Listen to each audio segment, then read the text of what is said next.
diagramas de fases del tipo temperatura versus composición, sólidos, y manipular material de laboratorio necesario para la determinación del punto de fusión. ¿Sí? Lo que vamos a ver ahora es un repaso de conceptos que ustedes ya los vieron en diferentes materias que ya cursaron, fundamentos, tuvieron una introducción y principalmente en la Físico-Química 1, ustedes vieron el sistema de mezcla de sólidos. ¿Sí? Nosotros vamos a hacer un repaso de un sistema muy sencillo, ¿sí? Es de los sistemas más sencillos que existen en lo que es la mezcla de sólidos, ¿sí? Pero son todos fundamentos que ustedes ya deberían tener incorporados en su conocimiento y que para los fines prácticos de nuestro interés es necesario que repasen y recuerden todos estos temas. ¿Sí? Vamos a comenzar con lo que es la definición de punto de fusión, definiéndolo para un sólido A como la temperatura de fusión a la cual la fase sólida coexiste en equilibrio con la fase líquida a una dada presión. ¿Sí? Entonces tenemos un sistema en equilibrio y un componente sólido con ese mismo componente líquido. ¿Sí? Cuando coexisten esas dos fases en equilibrio, tenemos una temperatura fija que es igual a la temperatura de fusión. ¿Sí? Como el sistema está en equilibrio, ustedes deben recordar que el cambio de energía libre es igual a cero. No hay un cambio de energía libre. Para una temperatura igual a la temperatura de fusión, la presión de vapor del sólido es igual a la presión de vapor del líquido. ¿Sí? Este concepto es sumamente interesante, que lo tengan siempre presente, y ya más adelante vamos a ver, ¿sí?, cómo podemos deducir ciertas cosas e interpretar ciertas cosas a partir de esta definición. ¿Sí? Nosotros analizamos en un gráfico de temperatura versus tiempo de calentamiento, nosotros vemos que a medida que nosotros entregamos calor en forma de energía térmica a un sólido A, algunas partículas alcanzan una energía suficiente tal como para superar la energía del red cristalino. ¿Sí? En este momento es cuando comienza el proceso de fusión.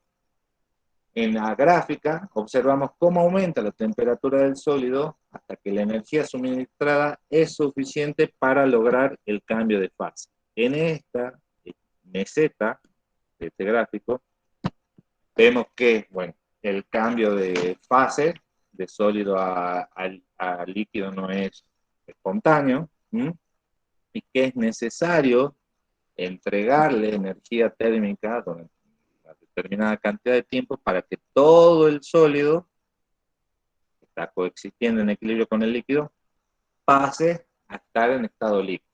¿Sí? En condiciones ideales, esta meseta sería completamente paralela al eje X. ¿Sí? Ustedes experimentalmente van a analizar cómo es el punto de fusión de la acetanilida, la muestra que en la primera experiencia de laboratorio purificaron por recristalización. ¿Sí? Sería de esperar que la temperatura se mantenga constante en toda esa etapa de equilibrio en que el sólido pasa a estar en estado líquido.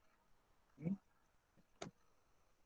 Si hacemos un repaso en un diagrama de fases para el agua, nosotros podemos observar que a diferencia del punto de ebullición, el punto de fusión de un sistema no varía con cambios moderados de presión, ¿sí?, debido a que la variación del volumen de la sustancia durante la fusión es pequeña. ¿Sí? Entonces, nosotros tenemos que analizar en condiciones de presión atmosférica, ¿sí?, la coexistencia entre la fase sólida del agua y la líquida, ¿sí?, se produce a 0 grados centígrados Celsius. propiamente. ¿Mm? Cuando funde todo el hielo y pasa por agua, nosotros continuamos sobre esta línea horizontal, tenemos agua a presión atmosférica. ¿Sí? Acá está visualizado que bueno, el punto triple posee una presión atmosférica una presión de 0,006 atmósferas, ¿sí? Y una temperatura tal de 0,01 grados Celsius. ¿Sí? Acá esto sería si nosotros modificamos la presión del sistema para que coexistan estas dos fases, hielo-agua. Y vemos que una pequeñísima modificación de temperatura conllevaría una gran modificación de presión. Pero no es el caso en el que nosotros vamos a trabajar. Nosotros vamos a trabajar en condiciones de presión normal. Esto sería una atmósfera. O en nuestro caso, que estamos en Salta, una presión ligeramente inferior. ¿Sí? Bueno, recordarán que este sistema es atípico, la pendiente de la curva sólido fase líquido es negativa, contrario a lo que ocurre con la inmensa mayoría de los compuestos. ¿Sí? Y esto está relacionado con que el agua se expande al congelarse. Pero bueno. El punto de fusión es característico de cada sustancia y no depende de la masa de la misma. No importa si necesitamos fundir o 1 kilogramo o 1 miligramo de sustancia, porque durante la fusión la temperatura del sistema es constante. Esto quiere decir que es una propiedad intensiva, tal como lo habían visto en fundamentos de química. Ahora, supongamos que analizamos cómo varía la presión de vapor en función de la temperatura para un compuesto A, ¿sí? En donde se encuentran la rama de A líquido con la rama correspondiente al A sólido, ¿sí? Tenemos este punto F, ¿sí? Que es el punto en el que se encuentran en equilibrio la fase líquida y sólida de este sólido A. ¿Sí? Esa temperatura, la temperatura del punto F, es la temperatura de fusión de A puro. ¿Sí? Recordamos eso. Acá nosotros tenemos un compuesto puro que coexiste en equilibrio la fase sólida y líquida, y esa temperatura en la que coexisten en equilibrio esas dos fases, esta temperatura A, es el punto de fusión del sólido A puro. Ahora bien, tal y como está representado en este diagrama de fases simplificado, nosotros observamos una única temperatura de fusión para el compuesto A, T sub A, tal y como está representada en este diapositivo. Por lo general, este valor se expresa como un intervalo pequeño de temperaturas, no como una única temperatura fija, debido a los métodos experimentales de medición empleados. ¿Sí? Ya lo vamos a ver. ¿Qué quiere decir eso? La temperatura de fusión, en realidad es un intervalo pequeño de temperatura, ¿sí? Cuando estamos en presencia de un compuesto puro. Ese rango de temperatura corresponde a la diferencia de temperaturas en la cual nosotros observamos la aparición de la primera gota de líquido, de un sólido que se funde, y la desaparición por completo de la fase sólida, o que todo el sólido pasó a la fase líquida. ¿Sí? Todo el sólido fundió, tal y como he explicado ahí. Entonces nosotros tenemos que ese rango de temperatura, corresponde a la temperatura en que apareció la primera gota de líquido como temperatura inicial, y la temperatura final, la temperatura en la cual fundió todo el sólido, ¿sí? y ya no observamos presencia de sólido y todo es una solución líquida. ¿Mm? Entonces, cuando nosotros tenemos rango de temperatura acotado, pequeño, inferiores a 2 grados centígrados, nosotros podemos afirmar que estamos en presencia de una sustancia pura. Podríamos afirmar que estamos en presencia de una sustancia pura. Cuando nosotros tenemos rango de temperatura mayores a 2 grados centígrados, cuando la diferencia de temperatura desde que nosotros observamos la aparición de la primera gota de líquido y que efectivamente se fundió todo el sólido, eso es superior a 2 grados centígrados, nosotros estamos en presencia de una sustancia impura. ¿Mm? Ahora bien, les dije que era importante que tengan presente que la presión de vapor de un sólido en equilibrio con su líquido es igual a la presión de vapor del líquido puro. ¿Mm? Entonces, si nosotros analizamos en esas condiciones de presión y temperatura, ¿se entiende, no? La presión de vapor de un líquido puro A va a disminuir si disolvemos en él un soluto B, indistintamente de si este soluto sea volátil o no volátil. ¿Mm? A mayor cantidad de soluto disuelto, mayor será la disminución de la presión de vapor de A en el equilibrio. ¿Sí? Esto teniendo siempre presente en condiciones de presión externa y temperaturas constantes. Repasemos la ley de Raoult. La presión parcial del compuesto A es igual a la fracción molar de A por la presión de vapor de A puro. Cuando nosotros estamos en presencia de un sólido puro o de un líquido A puro, la fracción molar de A, ¿sí?, es igual a 1. Entonces, la presión parcial de A va a ser igual a la presión de vapor de A puro. ¿Mm? Ahora, cuando nosotros disolvamos un soluto B en el líquido A, evidentemente la fracción molar de A va a disminuir y por ende va a disminuir la presión de vapor. En ese caso nosotros definimos que B constituye una impureza de A. Estamos analizando un compuesto puro al cual le agregamos un soluto B, el cual se va a comportar como una impureza. ¿Mm? Entonces teníamos el caso, cuando teníamos A puro, lo que les dije recién, la presión parcial de A va a ser igual a la presión parcial del compuesto A puro a temperatura y presión constante. Ahora bien, cuando ese líquido A en equilibrio con la fase sólida tiene disuelto B, necesariamente la fracción molar de A va a ser igual a 1. Propiamente va a ser igual a 1 menos X de B, la fracción molar de B.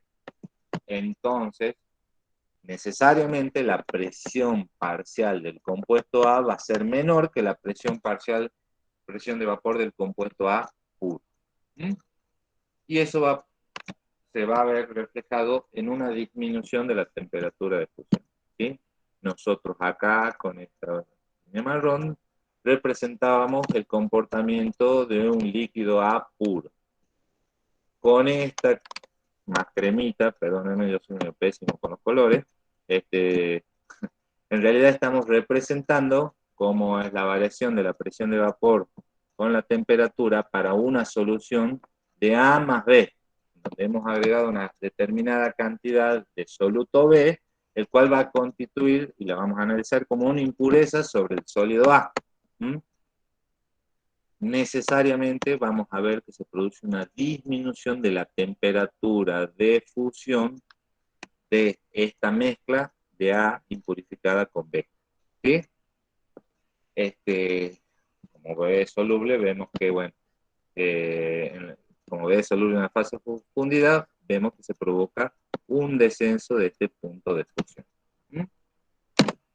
Ahora bien, en una mezcla de dos compuestos, sustancia A impurificada con B, recordamos, el intervalo de fusión delta T es mucho más grande que lo observado para una sustancia pura. Entonces, en este caso, acá, perdón. Acá, nosotros en realidad tendríamos un delta T, que está representado para la sustancia A pura. Este delta T sería pequeño, menor a 2 grados centígrados. Si nosotros analizáramos, en este caso, el rango de temperaturas correspondiente a la mezcla de A con el soluto B disuelto, tendríamos un rango de temperatura mayor a 2 grados centígrados, porque estaríamos en presencia de una sustancia impura, una sustancia A impurificada con B. Ahora bien, la disminución del punto de fusión no ocurre indefinidamente, ¿sí? Nosotros esta situación tendría un límite que es conocido como punto eutéctico, el cual ocurre cuando la impureza B satura al líquido A. Ya no puede disolver más, el líquido A ya no puede disolver a más compuesto B. Todo punto posterior ya correspondría empezar a analizar como que A estaría impurificando a B. Este límite estaría representado por este punto, que tiene una particularidad que la vamos a analizar en un gráfico a continuación. Cuando analizamos ahora un gráfico binario en donde representamos la temperatura de fusión versus la composición para dos sólidos A y B, tenemos que la temperatura de fusión del componente A puro, acá tenemos 100% de composición de A, la temperatura de fusión del componente A puro es de 180 grados centígrados en este ejemplo que nosotros planteamos, y para el compuesto B puro nosotros tenemos que la temperatura de fusión es igual a 140 grados centígrados. Planteamos, esto evidentemente es un gráfico que se realiza a presión constante y que a los fines prácticos nosotros vamos a definir que es igual a la presión atmosférica, ¿sí? Que es lo que generalmente vamos a analizar en el laboratorio. Nosotros definimos como, en este caso, como mezcla eutéctica aquella que posee un 40% de A y un 60% de B. Esta es la mezcla eutéctica. ¿Sí? Si analizamos, por ejemplo, el caso que veníamos planteando anteriormente, partimos de un sólido A puro, ¿sí? Nosotros deberíamos analizar sobre este eje un rango de temperatura de fusión para el componente A muy pequeñito, inferior a los 2 grados, y que debería rondar los 180 grados centígrados. ¿Sí? Podría ser, por ejemplo, entre 179,5 y 180,5. Tenemos un rango de temperatura de fusión para el componente A puro de 1 grado centígrado. ¿Sí? Y nosotros nos daríamos cuenta de que estamos en presencia de un sólido A puro. Lo mismo si tuviésemos el caso de B puro, pero lo analicemos para el caso de A, que era lo que veníamos observando. ¿Sí?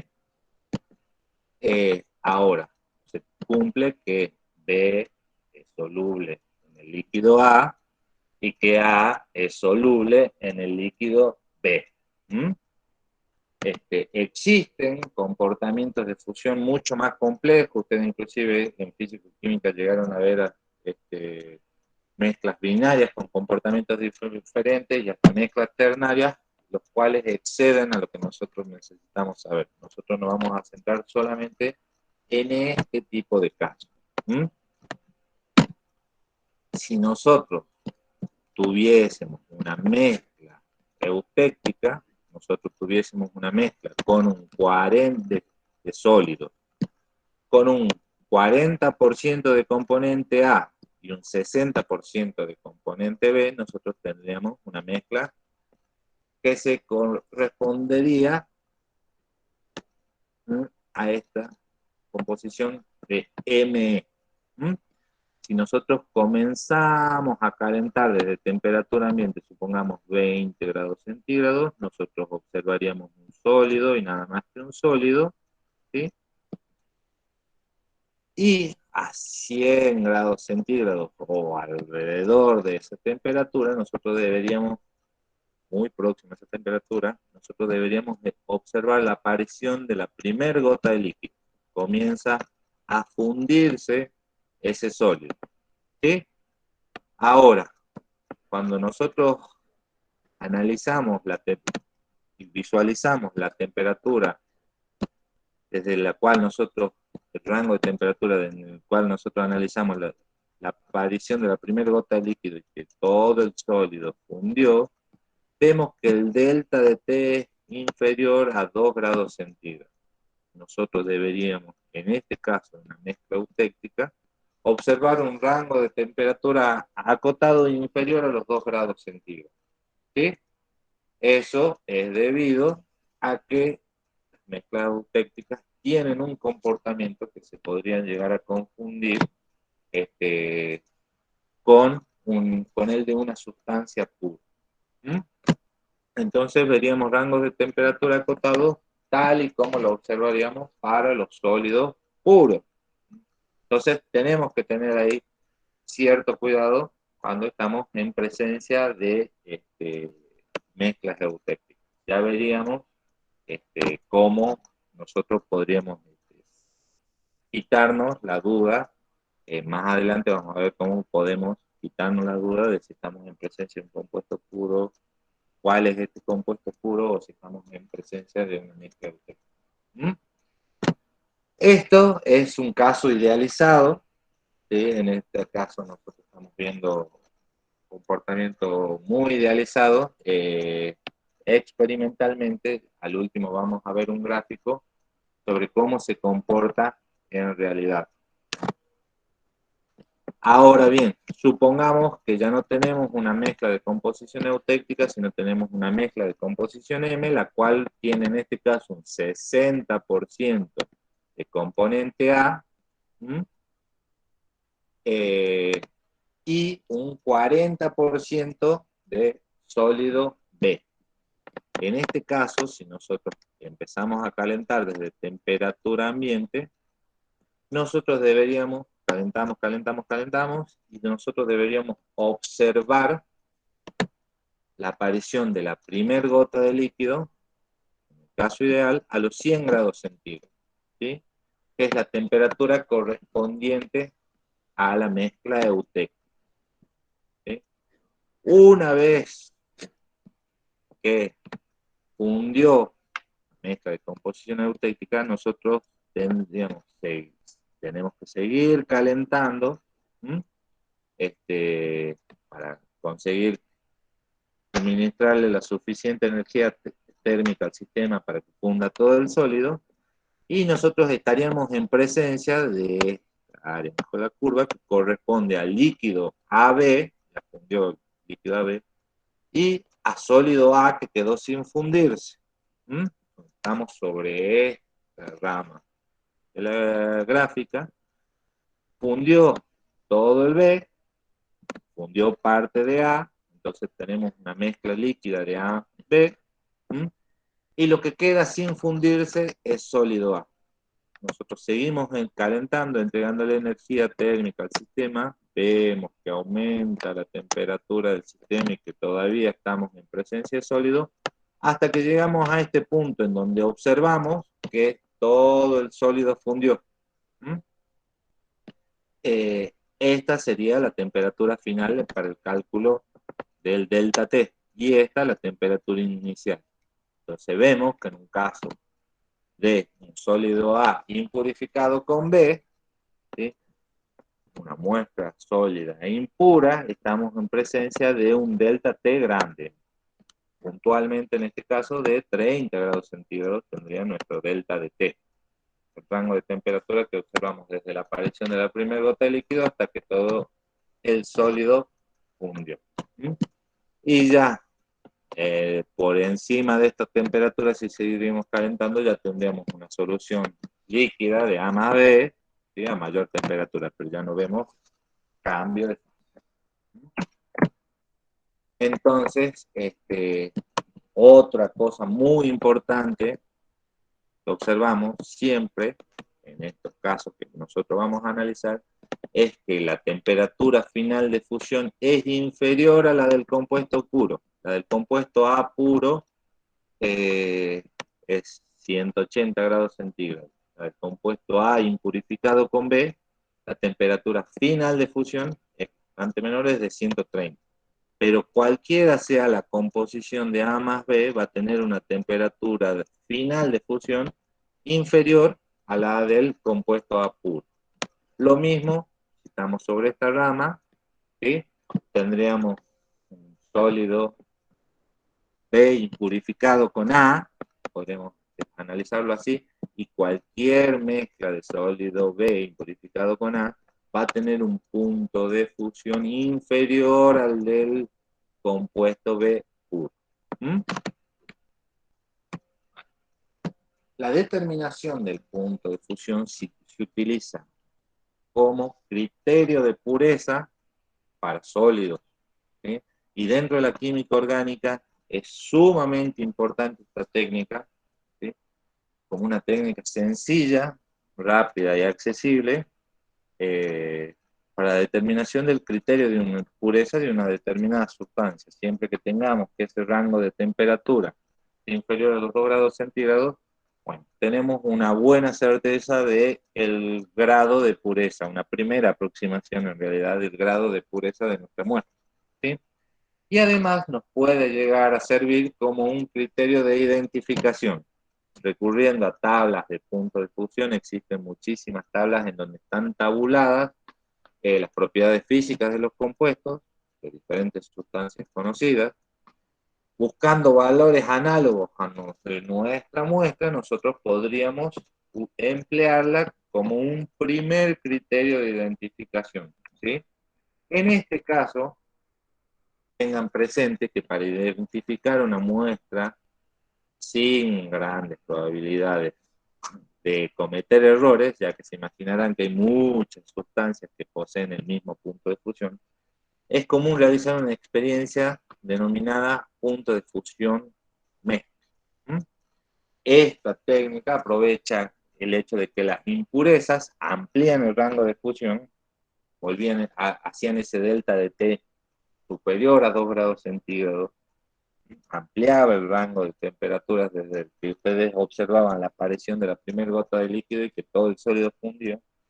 Y por otro lado, las impurezas rebajan la temperatura final de fusión con respecto a la de un determinado sólido puro. Esto, experimentalmente, se podría representar de la siguiente manera. Supongamos que ustedes tienen una sustancia desconocida X. Ustedes determinan el punto de fusión y dicen, bueno, sí, es una sustancia relativamente pura que tiene un punto de fusión de tanto. ¿Mm? Ustedes buscan bibliográficamente los datos tabulados y dicen, a lo mejor, por el tipo de muestra que tienen y por bueno, el valor de su constante física, nosotros podemos presuponer que esta sustancia X se podría tratar de un determinado compuesto. En este caso estamos representando a este compuesto que el cual conocemos y tenemos un patrón puro como I. ¿Mm? Entonces, se pueden determinar los puntos de fusión de X de Y por separado. Si analizamos que tienen el mismo punto de fusión y un delta de T acotado, podemos mezclar X e Y. Entonces, ahí se podrían presentar dos situaciones, ¿sí? Si el punto de fusión de X más Y, ¿sí?, es igual al punto de fusión de X y al punto de fusión de Y, y el delta de T es menor a 2 grados centígrados, bueno, nosotros podemos tener una muy buena aproximación de que el componente X se trata del componente Y. ¿Mm? En cambio, si X es distinta de Y, nosotros deberíamos ver un delta de T de fusión mayor, 2 grados centígrados, más grande, y que la temperatura de fusión debería ser inferior a la temperatura de fusión de X y de Y. ¿Mm? Entonces, de esa manera, nosotros podríamos definir si efectivamente el componente X era el que nosotros presuponíamos que era el compuesto Y. ¿Sí? Eh, ahora bien, eh, cualquier cosa que no entiendan, por favor, me lo hacen saber, me prenden el micrófono y me dicen si hay algo que no entienden. Pero bueno, si no, lo pongo en claro sobre el final. ¿Mm? Ya pasando a lo que es la parte experimental, lo que ustedes van a hacer es la determinación del punto de fusión de acetanilida recristalizada. El producto purificado que ustedes obtuvieron de la primera experiencia de laboratorio lo vamos a someter a la técnica de la determinación del punto de fusión para ver qué también hicieron la purificación ustedes. ¿Mm?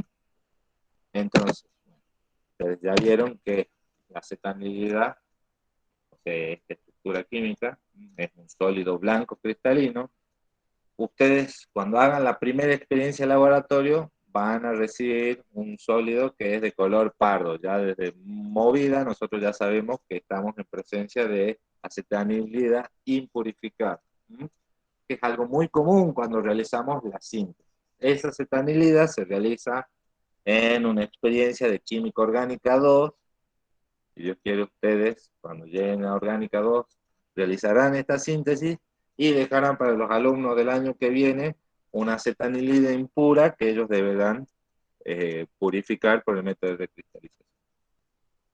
Ustedes tienen la acetanilida, es un sólido pura, obviamente, es un sólido blanco cristalino con un peso molecular de 135,2 gramos mol, una densidad de 1,219 gramos por mililitro, un punto de fusión de 113,5 grados centígrados y un punto de ebullición de 304 grados. ¿Mm?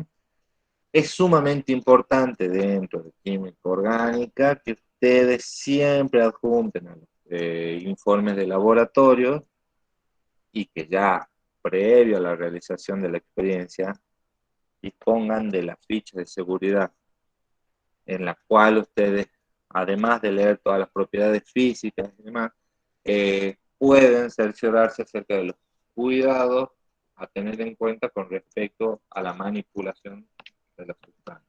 ¿Mm?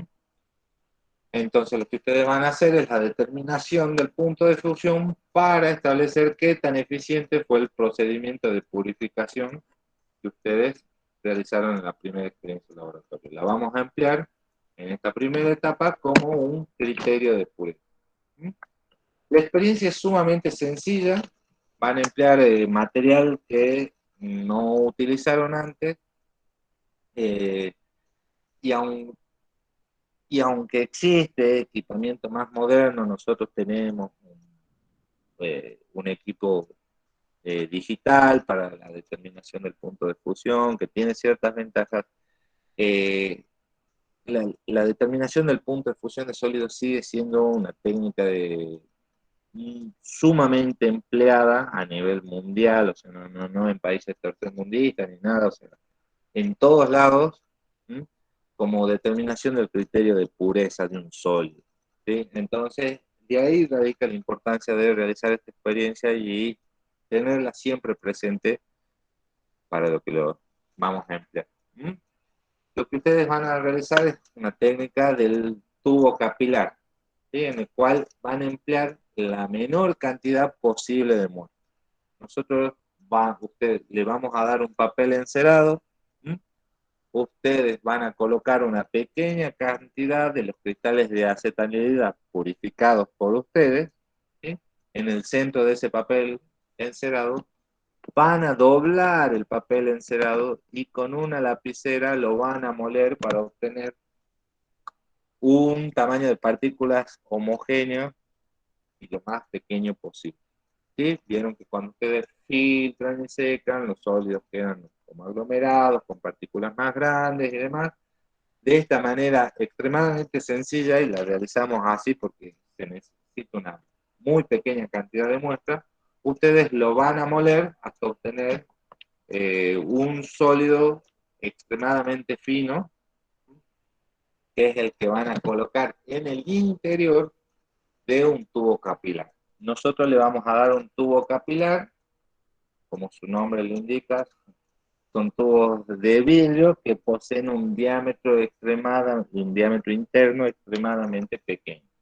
En este caso en particular, los tubitos tienen entre 1 y 1,5 milímetros de diámetro y tiene paredes de vidrio extremadamente finas también. Tienen un espesor de 0,1 milímetros. Esos tubitos. Normalmente estos tubos vienen abiertos en ambos extremos. Entonces, ustedes lo primero que tienen que hacer con el tubo capilar es cerrar uno de los extremos del capilar de vidrio. Esto se realiza sobre la llama de un mechero. ¿Sí? Ustedes lo que tienen que hacer es, obviamente, tomar entre las yemas de sus dedos el extremo de un capilar. Todo esto lo vamos a explicar previo a que ustedes lo realicen en el laboratorio, pero bueno, se lo vamos adelantando. Con la yema, entre las yemas de los dedos, ustedes toman el extremo del tubo capilar, ¿sí? Y al extremo opuesto, claramente, pues si no se queman los dedos, lo colocan en el interior de la llama de un mechero. Pero uno, tiene que ser una pequeña fracción del extremo del tubo capilar lo que ustedes introducen en la llama. Y por otro lado, ustedes constantemente tienen que realizar este movimiento, ¿sí?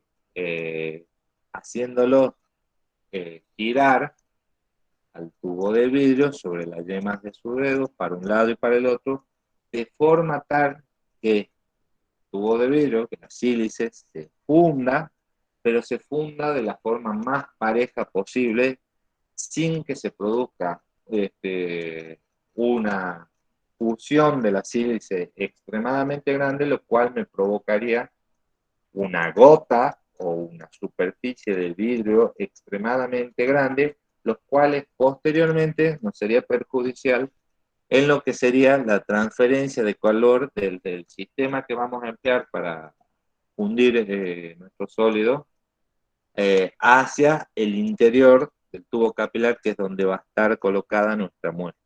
¿Sí?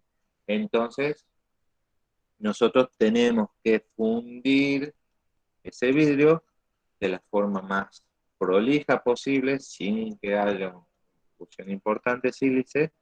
Y por otro lado, tenemos el extremo opuesto, o sea, la situación opuesta, en el cual por ahí no lo cierran completamente al extremo de vidrio. Por ahí, por temor, por falta de práctica, les queda ligeramente abierto y no cerrado del todo el tubo capilar, a pesar de que es muy finito su diámetro interno, no se llegan a cerrarlo completamente.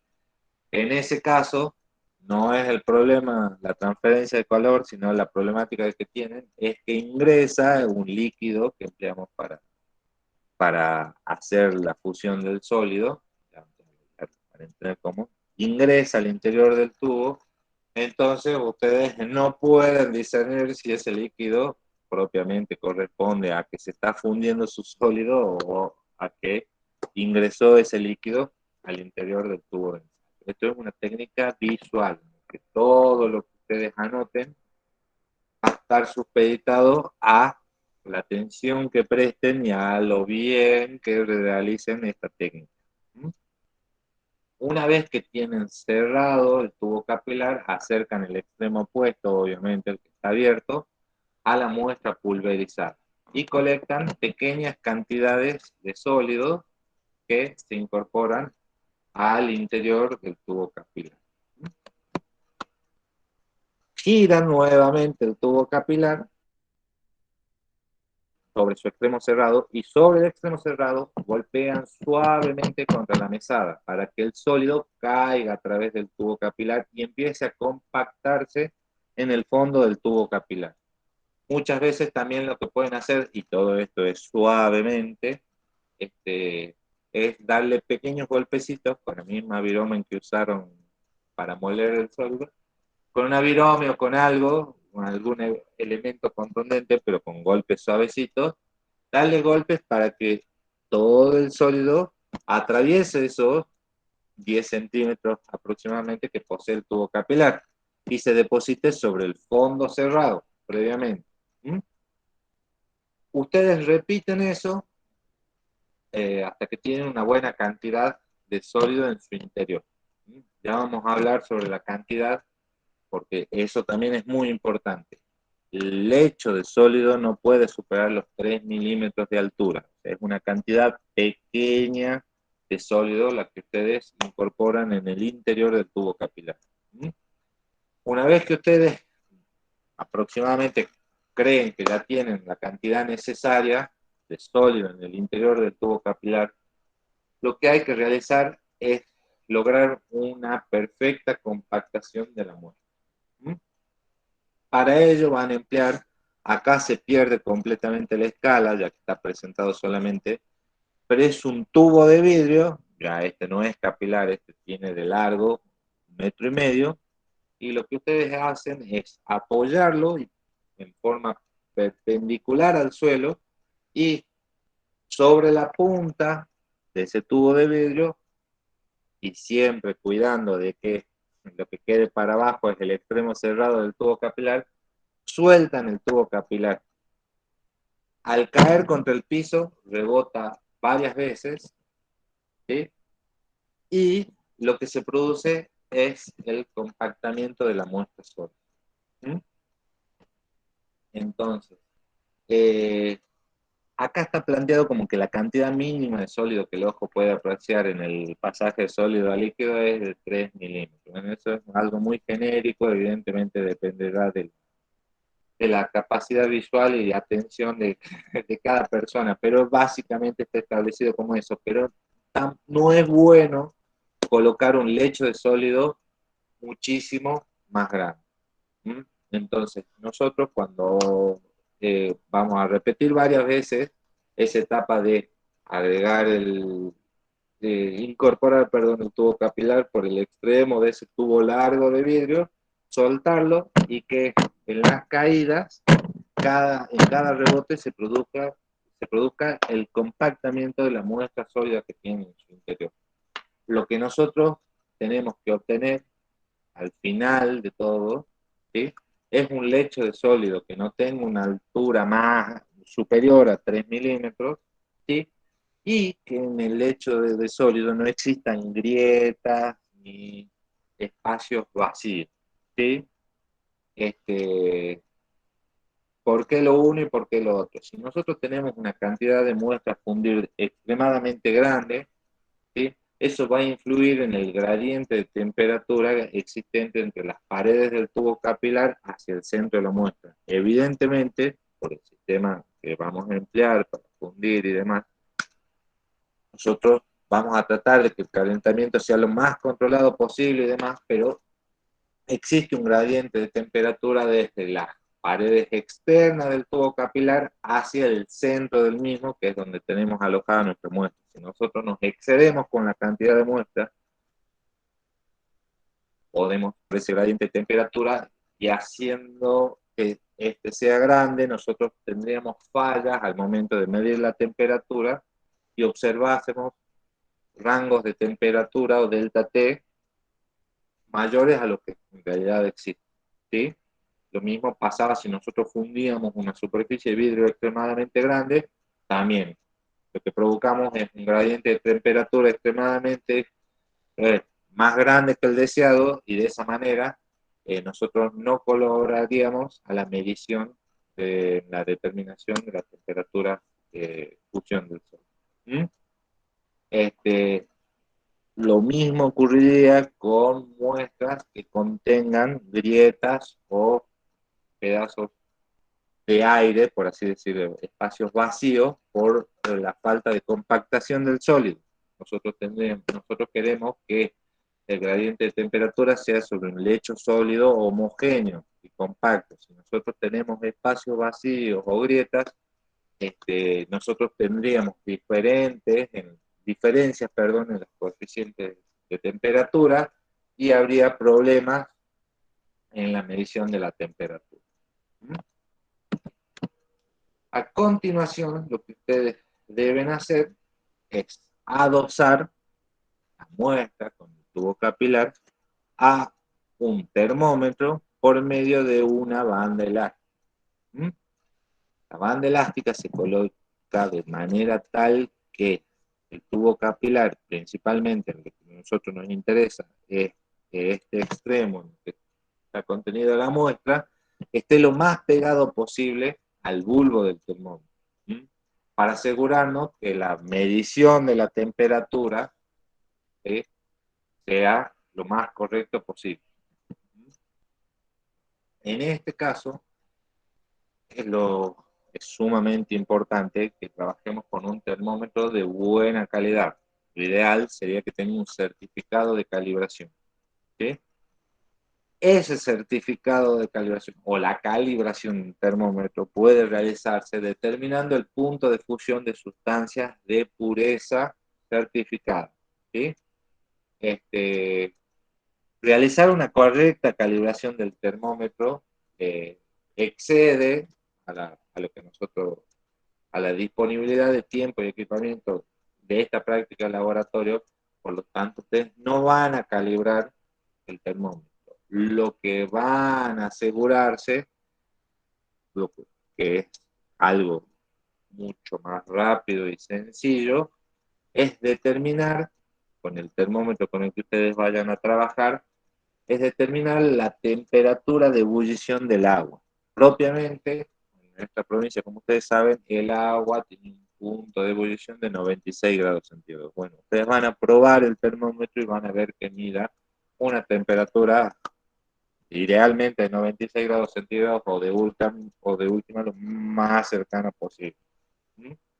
Esta es una determinación rápida para ver que más o menos el termómetro esté en condiciones. No sustituye una calibración del mismo, pero bueno, a los fines prácticos, como les digo, la forma de calibrarlo es determinando el punto de fusión de sustancias de pureza certificada y eso nos conllevaría a muchísimo más tiempo de trabajo y excedería lo que nosotros podemos realizar en el laboratorio.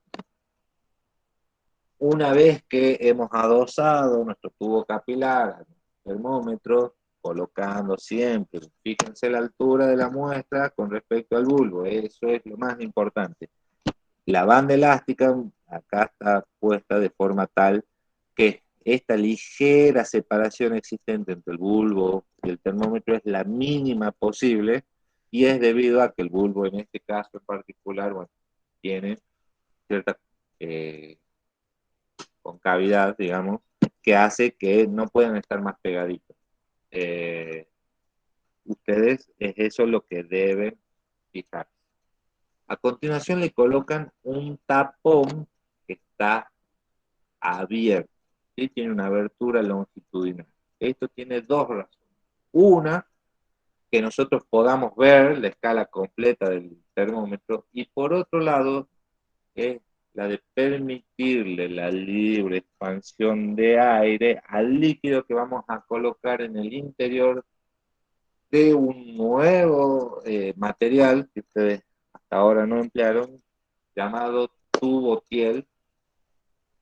Nosotros vamos a calentar un líquido en el interior de este tubo Thiel con nuestro sistema de termómetro, con la muestra dosada, con un tapón en la boca de ese tubo Thiel. El tubo Thiel posee esta forma. ¿Mm? Para la determinación, este es el elemento que se emplea para la determinación del punto de fusión. Tubo Thiel, por favor, no me tiren cualquier nombre después cuando van a rendir el coloquio. ¿Mm? Y bueno, ya está ahí spoileado más o menos cómo es el calentamiento, pero lo que uno hace es llenar ese tubo Thiel con un líquido viscoso. Es importante que estemos trabajando con un líquido viscoso que tiene que poseer un punto de ebullición elevado, ¿sí? Ese líquido viscoso va a ser el que va a actuar como medio para transmitir la energía térmica al capilar propiamente y lo vamos a medir con el termómetro. ¿Mm? Nosotros vamos a colocar un mechero Bunsen sobre el codo más alejados van a ver propiamente el tapón con el termómetro se colocan obviamente sobre esta boca. Y como les dije, se emplean líquidos viscosos que poseen elevado punto de ebullición. Obviamente no podemos trabajar con líquidos cuyo punto de ebullición esté próximo al punto de fusión de la muestra sobre la cual nosotros queremos analizar. No tendría ningún sentido. Nosotros, como les digo, trabajamos con líquidos viscosos, con punto de ebullición elevado. Los más empleados son aceites minerales, aceite de silicona, hidrocarburos, mezcla de hidrocarburos.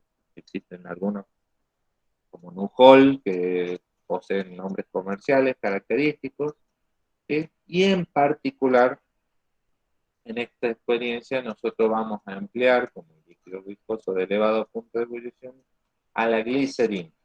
¿Sí? Es importante que también busquen ficha de seguridad de la glicerina y que lean cuáles son sus propiedades físicas. ¿Sí? La glicerina no es algo malo, está presente en un montón de productos, hay jabón, shampoo, agregado en cremas, tiene una serie de propiedades, pero que es importante que ustedes busquen y vean cuáles son los recaudos y las propiedades físicas, además de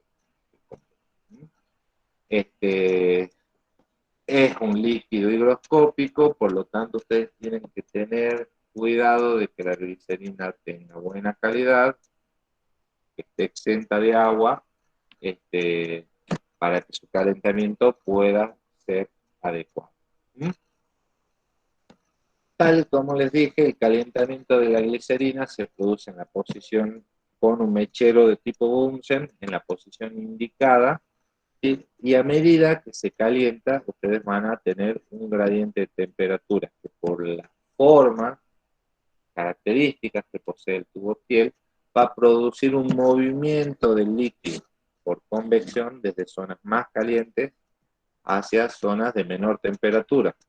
¿Sí? Ustedes acá van a colocar la muestra con el termómetro, ya lo van a ver en la siguiente diapositiva, pero se imaginarán que en esta zona, en la del codito, es donde tenemos la mayor temperatura y por convección se representa un flujo de este líquido viscoso. Nosotros lo que tenemos que tratar es de que el aumento de la temperatura sea lo más controlado posible para que ese flujo del líquido viscoso por convección me lleve a una correcta medición de la temperatura. ¿Mm? Entonces, acá donde, ¿por qué se produce ese movimiento? Acá donde está más caliente, de extremo, el líquido es menos viscoso y menos denso que acá, donde el líquido está más frío. Entonces, es por eso que se produce este movimiento de,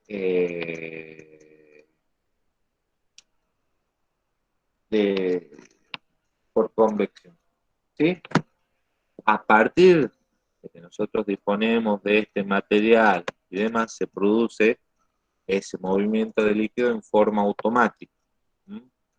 Y por lo tanto, por así decirlo, en la búsqueda de la homogeneización de la temperatura, vamos a tener un mismo compuesto que es la glicerina a diferentes temperaturas, que solito se va a mover para intentar homogeneizar la temperatura del sistema, desde zona más caliente a zona más fría.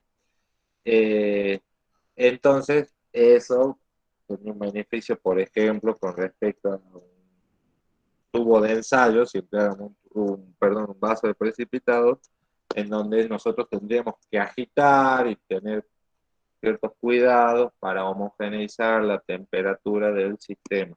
¿Mm? En este caso, la mezcla y la agitación esa se produce por el movimiento del líquido por convección.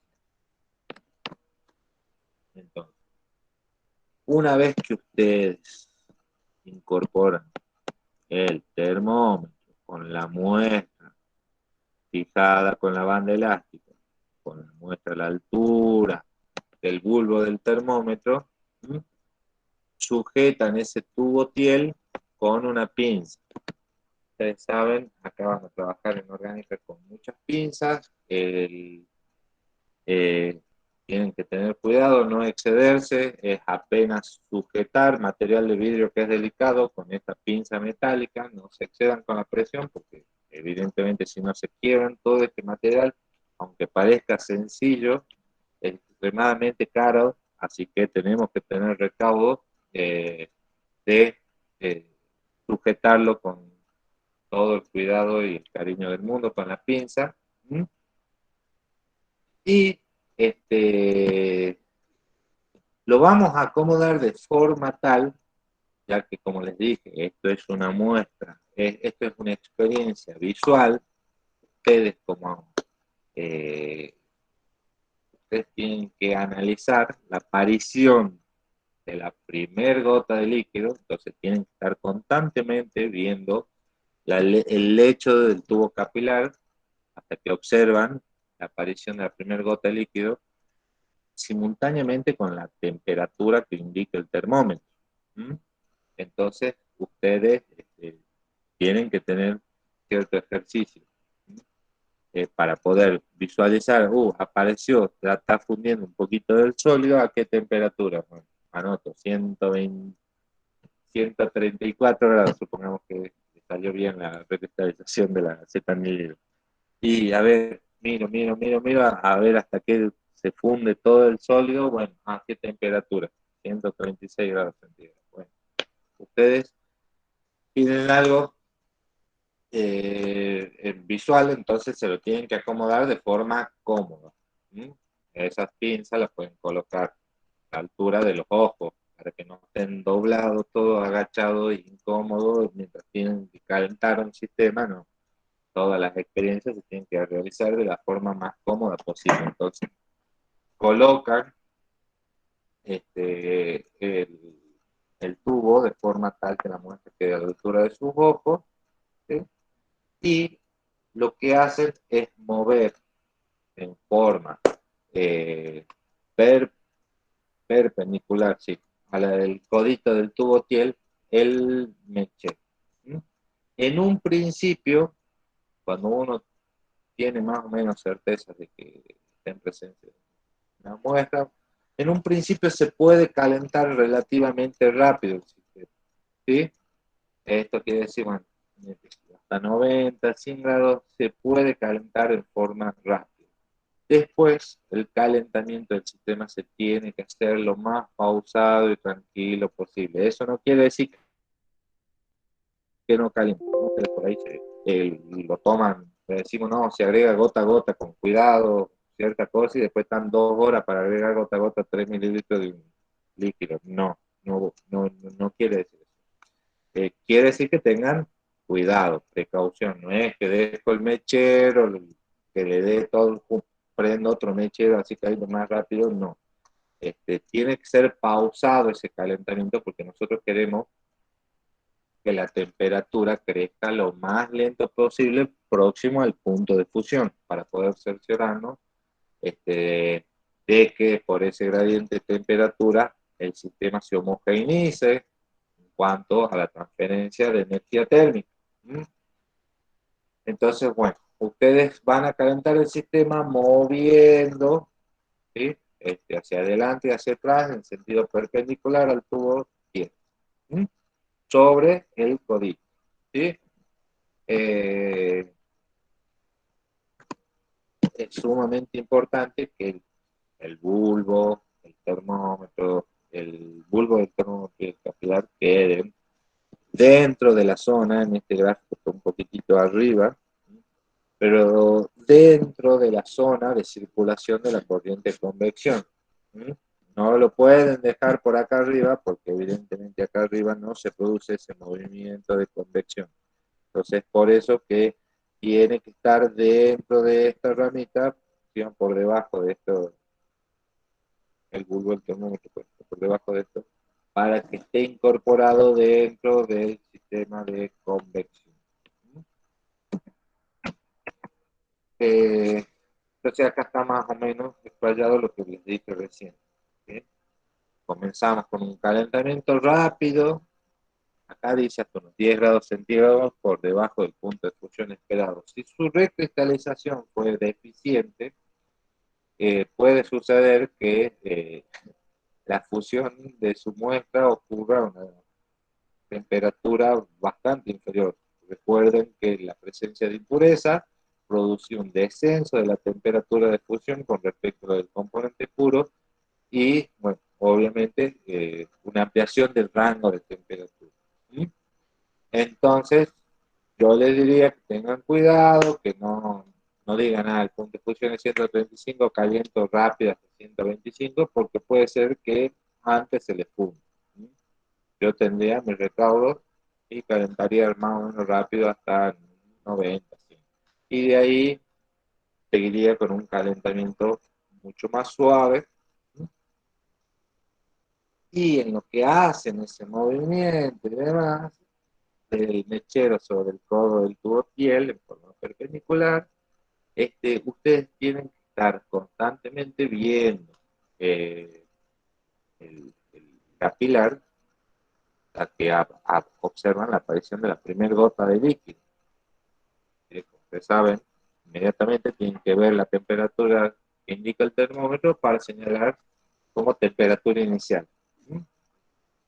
A continuación, continúan el calentamiento de manera suave y uniforme, ¿sí? Hasta que todo el sólido fundió. Y nuevamente se fijan en el termómetro y anotan esa temperatura en la que todo el sólido fundió como temperatura final. En ese caso, ustedes pueden registrar el rango de temperatura de fusión de su muestra y ver si es acotado y próximo al del componente puro. Bueno, ustedes tuvieron una muy buena purificación de la acetanilidad de la muestra.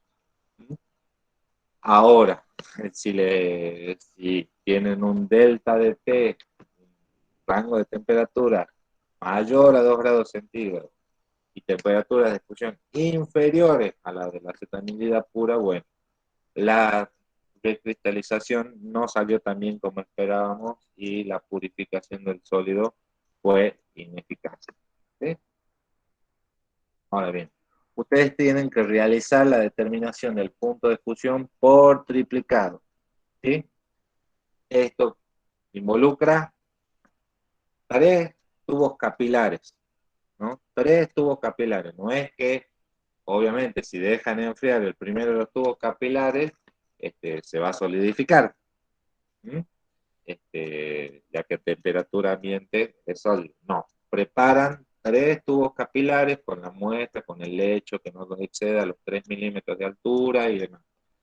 Y habrá que ver cuál es la disponibilidad de material con la que actualmente contamos. Desconozco con muchos alumnos cuántos tubos TIEL tendremos por grupo, pero en principio como mínimo quiero creer que le podríamos dar 2 tubos TIEL por grupo. ¿Por qué hago esta salvedad? El enfriamiento de la glicerina es algo sumamente importante.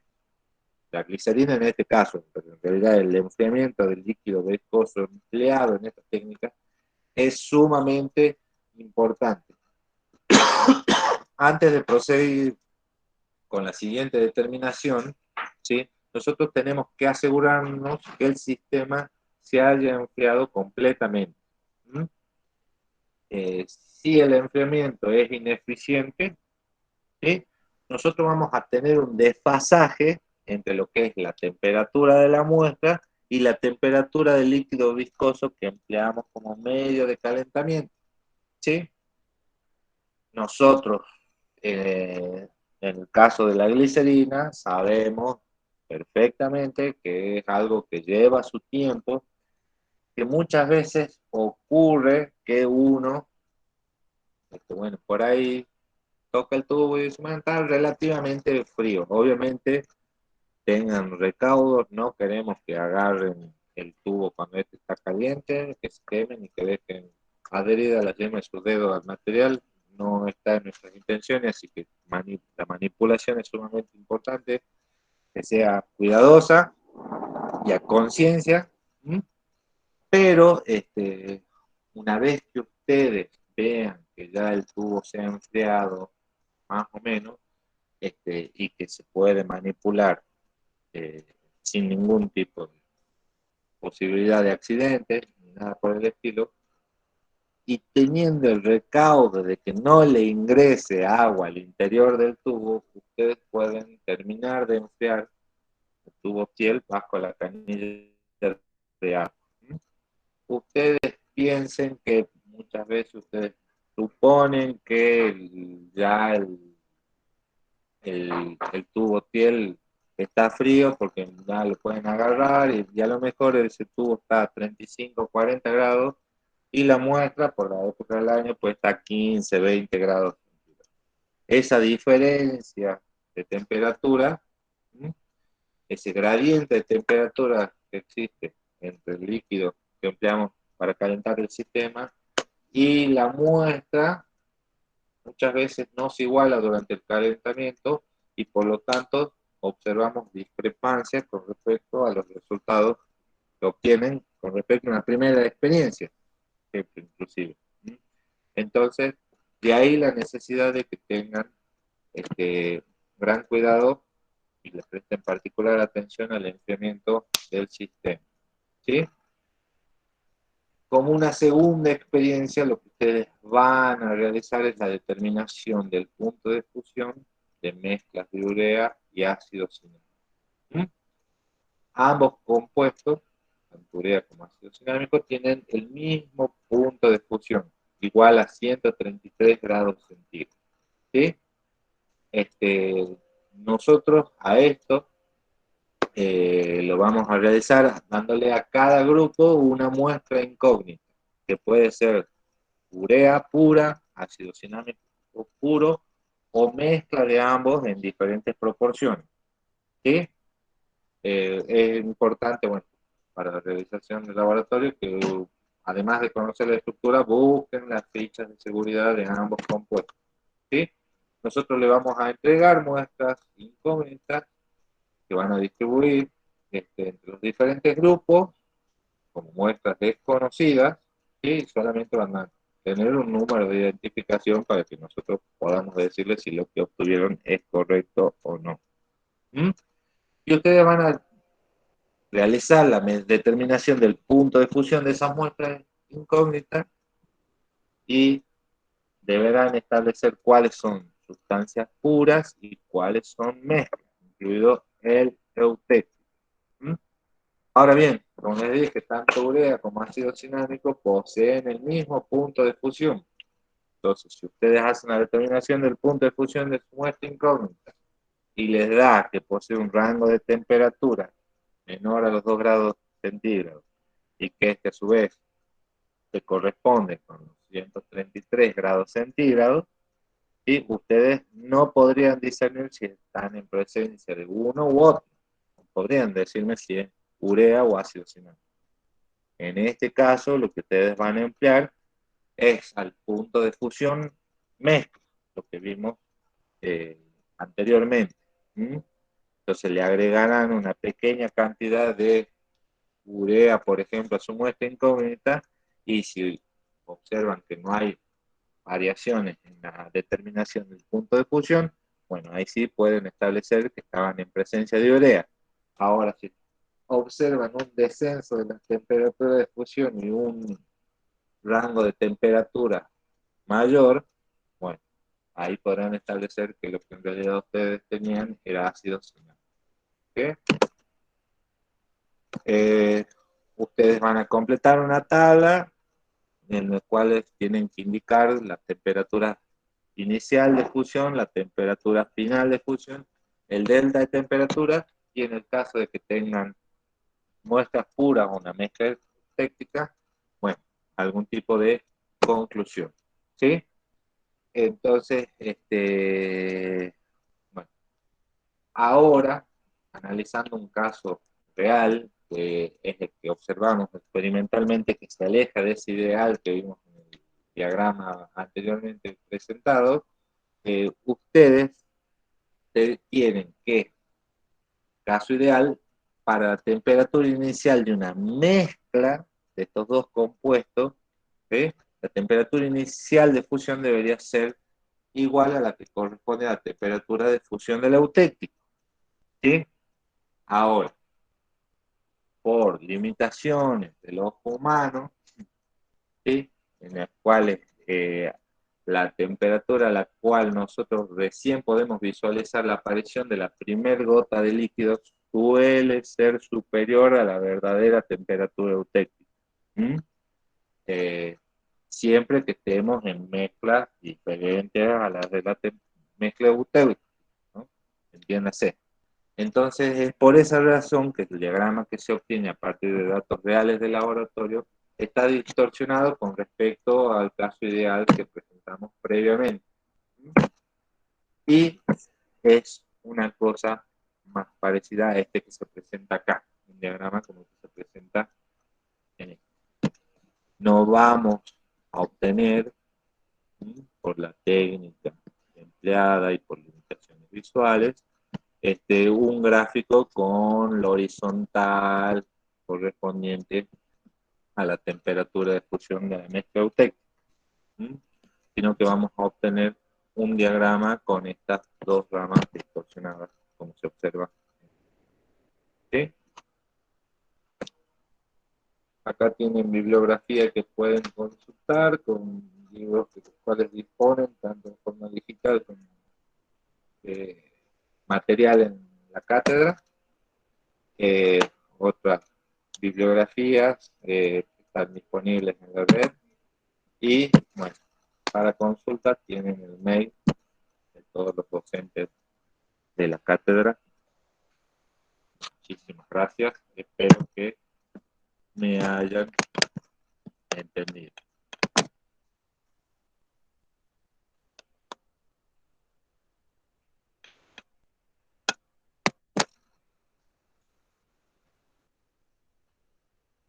Tienen, no sé si tienen todo el micrófono apagado, no sé si tienen alguna consulta, si hay algo que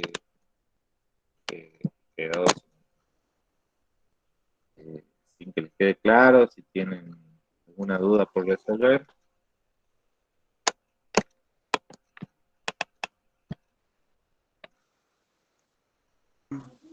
No, por ahora, profe, la verdad que muy claro.